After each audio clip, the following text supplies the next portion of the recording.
Mikmik, Sky. Yan, dalawa sila. Lahat naman sila may outfit bukas. Sinukat lang sa kanila. Kasyang kasya.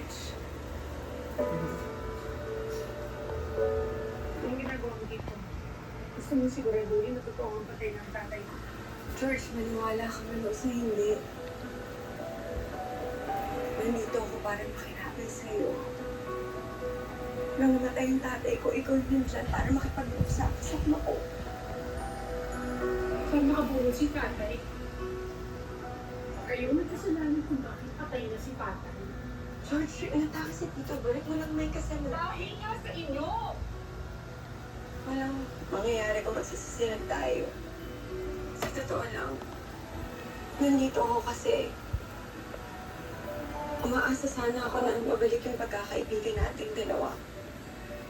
George, kung ano man yung hindi pagkakaintindihan ng mga magulang natin,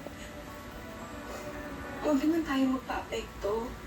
Itatapon na lang ba natin yung pinagsamahan natin, George? George.